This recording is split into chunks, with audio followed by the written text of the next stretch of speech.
What's up, you guys? Today I am clearing out a bunch of trees to make way for a 36-foot shed. I feel like I need a lot of space because I don't own any buildings now, only trailers. And I just want to clear out some land and prepare it, put up my 36-foot shed, and then that way I can empty the Airstream because it's also my storage unit right now, and then I can get to working on it. So before I can work on the Airstream, I must do this. Do you think I can kick this down? I'm just gonna try. Road clearing will be so much easier if I can kick this down.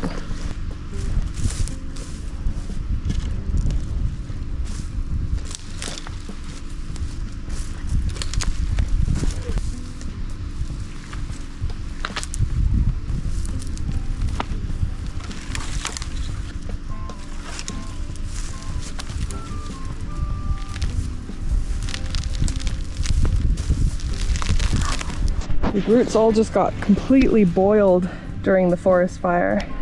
So you can really just pull trees out of the ground. I will save road clearing for another day soon, but just wanted to clear a couple big things before making my way down.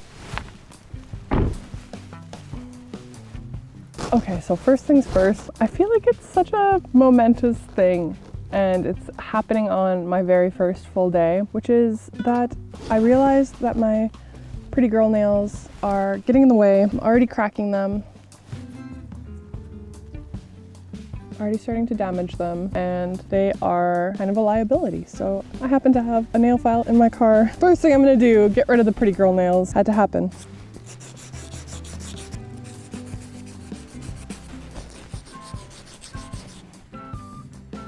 Oh, it sucks. It sucks. I'm about to round the corners. Okay, we got better things to do than have pretty nails.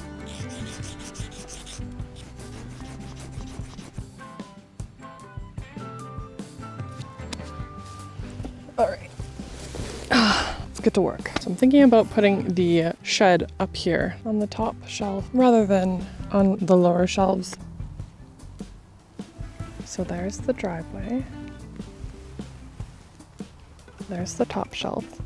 I'm gonna be taking down these trees in just a matter of minutes, at least some of them. I'm putting the shed up there. Another angle of the top shelf. And there's the middle shelf right there with all the babies in front of it. They're so sweet. I love those babies. Babies are a sign of resilience and of new beginnings, and I really just want my property to really embody healing, regeneration, growth, and comfort. That's what my neck of the woods is all about. But I won't get into the full property right now. Right now we're talking top shelf, baby. Let's go see a couple more angles before I start chopping trees down. Okay, so now I'm further back on the top shelf, but there's quite a bit of space up here. I really have more land than I know what to do with, and this is just a portion of it. I'm not kidding. Got a lifelong journey ahead for sure. How far back do I want this shed? We'll start with the shed. All the way back here. Could be good. But then I'd have to bring my car in. That's okay, actually. Maybe I'll do that.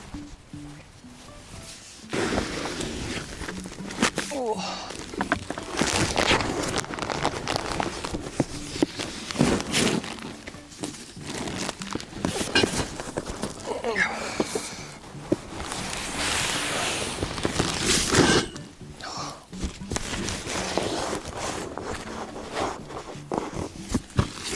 No glasses, no work gloves. Okay, the concept today is very simple. I do not have a hard hat yet. I do not have correct PPE, so I'm not going to do anything too wild with my little saw. But I'm gonna see what I can push down and see the little ones that I can cut down safely. So we'll see how much I can get down by hand and with teeny tiny saw.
Whew. I'm so looking forward to the river being warm enough, or the days being warm enough, that I can just go into the river like a few times a day. It's gonna be so nice. Can you even see what I'm doing? No, you can't. Well, you will have a tripod in no time.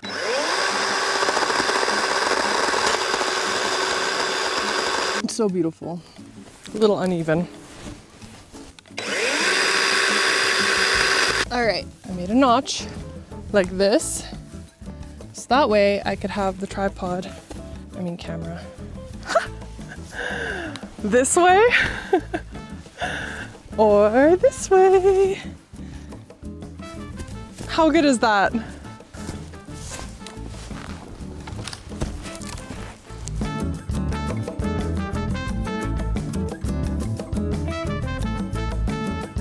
Kind of at a standstill with taking down trees because I need to properly learn how to cut down trees. YouTube was great, and I definitely watched a bunch of YouTube tutorials on how to safely cut down trees.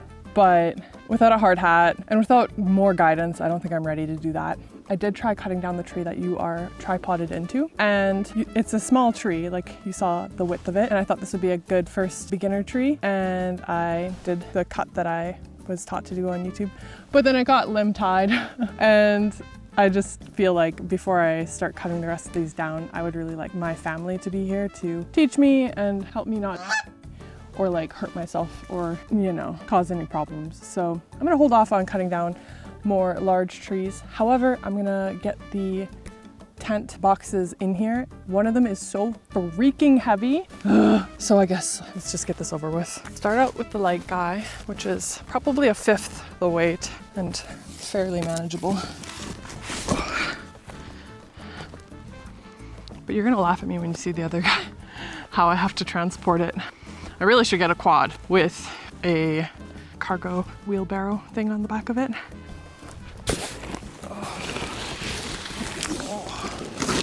Carrying this makes me sound 60 years older than I am.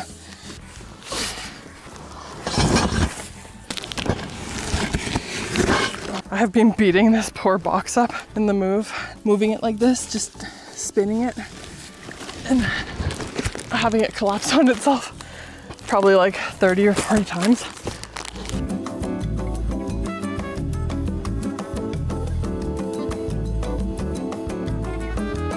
I think that there's a lot of benefit from doing stuff yourself and learning yourself and making mistakes yourself. It's not to say that help isn't a good thing. In fact, it's a very good thing.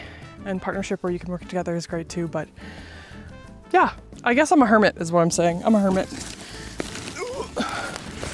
I do get lonely sometimes, but hardly. Actually, less and less. But I do.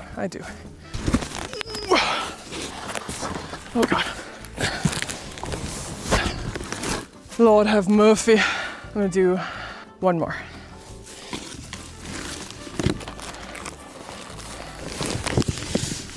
Oh, yeah. The way I see it, you on your tripod and those two trees are in the way. And I think I might leave the tripod. I was just thinking about that. It's technically the first thing I ever built on this property. It's kind of stupid, but I like that. I'm sentimental like that. But I need to take these two trees down in a couple days when I have help. And removing these glasses reminds me of the whole bowler series, well, most of it, back when I was a no-face content creator. I always used to wear glasses. Oh, yeah. Even inside.